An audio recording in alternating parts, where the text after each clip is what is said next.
Hello mga kabibig, welcome back sa aming bagong YouTube channel. Ito ang pinakamaingay na YouTuber sa balat ng YouTube.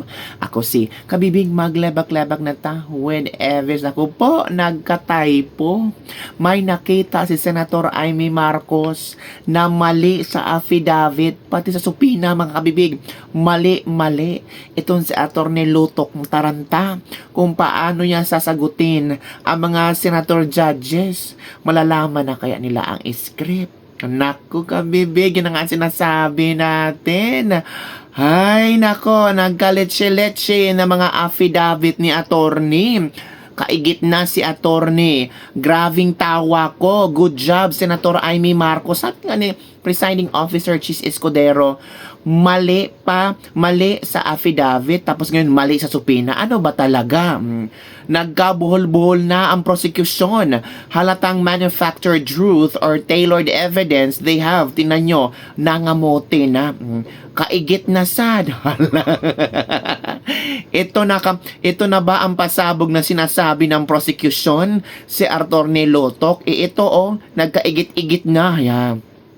Nagkaletse-letse na mga papeles. Uy, very good, Senator Amy Marcos. Dahil dyan nataranta na si Lutok at ang prosecution. Mahirap tagpiin ang sirang-sirang script. Magsabi ka na kasi ng totoo at pawang katotohanan para hindi magkandila letse-letse. Ito ang video, kabibig, na kung saan binagyo sila. Binagyo sila ng bagyong Inday. At dahil dyan, parang nataranta si Atty. Lutok. Okay, watch this video. Attorney Lutok, typo na yung affidavit mo? Typo pa yung subpoena? Hindi po. What are you looking at? The subpoena or the affidavit? Dalawa yan eh. What are you looking at, Attorney Lutok? Initial Kailan ng ba yung subpoena. appearance? Kasi hindi ko nasusundan yung timeline ninyo eh. Parang yung November 23 yung utos, pero November 6 pa lamang, may subpoena na. Ba't nagkaganon? Typo ho yan, Your Honor. Hindi ho yan November 6. Typo na naman katulad ng Department of Justice. No, Your Honor. If I may refer to my notes, Your Honor. Oo, pakita mo na lang sa akin kasi nahanap ko, hindi ko masundan eh. You may do so, This is counsel. page 6, number 14 po. November 6, 2024, subpoena to ABS-CBN.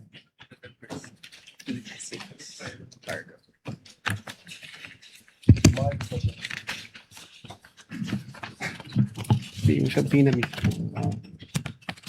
The subpoena itself. The subpoena itself. Wala naman yatang date na binibigay tungkol sa appearance ni Patria Morales at yung iba pang Meron po, taga-ABS. Your Honor, if I Pakituro lang have kasi the, hinahanap record po of the namin. subpoena. Yung subpoena mismo.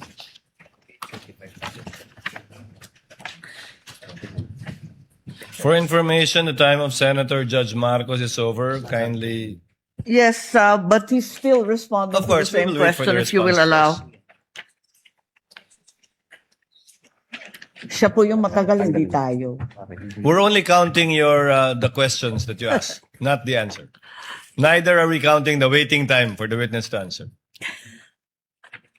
I-check ko lang po, Your Honor, para na Kasi yung mga sumunod na meeting, doon sa page 13, sa number 30, at sa mga sumunod, yung mga tinutukoy doon, yung mga media na nandun sa Zoom conference. Hindi naman siya yung ABS na humawak ng camera noong October 18. Iba naman yung mga tinutukoy doon eh. Attorney Lutok, Opo. the question of the Honorable Marcos is on page 6, paragraph 14. You said you sent a subpoena on November 6, 2024. Unfortunately, because the annexes are not part of the document marked, it's not here. So the question is quite clear. If it's a mistake, then what is the correct date of the subpoena? If I can see the real subpoena, Your Honor. Kindly talk to the mic, please. Yeah. If I can see the real subpoena, Your Honor, because the subpoena was signed by our Assistant Director for Investigation Service. As I said, unfortunately, it was not attached to your affidavit, and I doubt if it's one of those marked or pre-marked Wala. by the counsel for prosecutors. As he said and admitted earlier, he did not or they did not mark all of the annexes in your affidavit. Yes, Your Honor. If I may, check ko lang po, Your Honor, para sigurado ho. Wala sa'yo ngayon. Inaanap ko po rito. Wala nga pong annex yan eh. Wala sa annex at wala rin sa affidavit. Kasi yung mga media na tinutukoy sa ibang pahina, yung mga nag-interview nung Zoom conference.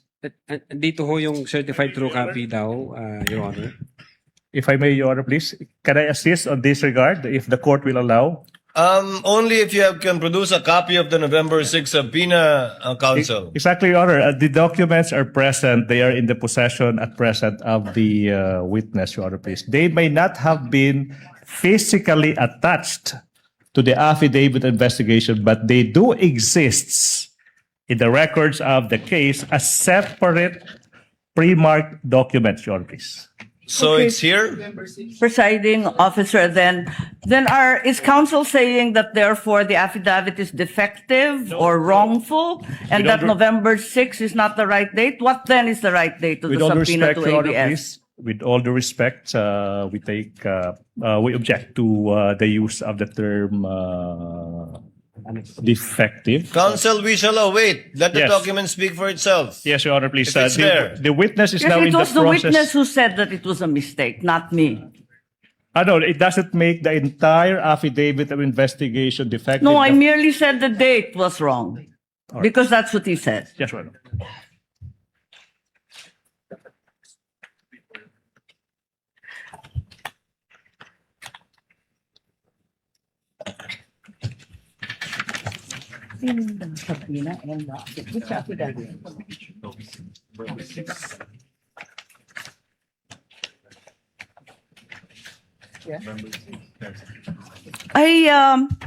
It's just been brought to my attention that in fact, presiding officer, 2 documents were issued on November 6. Not only the subpoena to ABS-CBN, but further the affidavit of investigation regarding the October 18 press con. Can we please be clarified as to these 2 documents which don't seem to appear in the affidavit nor in the annexes provided? Let's first wait for the witness to answer the first question, Senator Judge Marcos. Okay. Yes, If I- Attorney Lotok. If I may, Your Honor. Ito ho, ang subpoena, Duces Tecom, yung date ho ng appearance niya is December 11. Appearance po. Ang tinatanong yung Appearance. date ng subpoena. Date Attorney ng Lotok. subpoena, Your Honor, is 6th day of November 2024, which I believe this is a typo kasi magkakasunod ho ito doon sa mga inisyuan namin na media personalities. Attorney Lotok, typo na yung affidavit mo? Typo pa yung subpoena? Hindi po. What are you typo looking yun. at? The subpoena or the affidavit? Dalawa yan eh. What are you looking at, Attorney Lotok? The subpoena, Your Honor. So the subpoena is dated November 6. Okay. This- And the affidavit also is November 6. Dalawang typo carried over. Asan yung affidavit? Hindi ko pa nakita, ma'am, yung affidavit na November. Your Ikaw affidavit ang says pumirma November eh. 6. Pwede patingin ako ng affidavit. Yung affidavit of investigation mo na binigay, pati I-check yung ko po, amended, carried over din. Yung first draft na rineject ng DOJ, yung ikalawa, parehong November 6. Saan?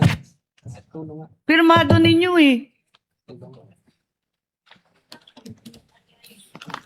Page 6, Counsel, paragraph 14 of his affidavit of investigation.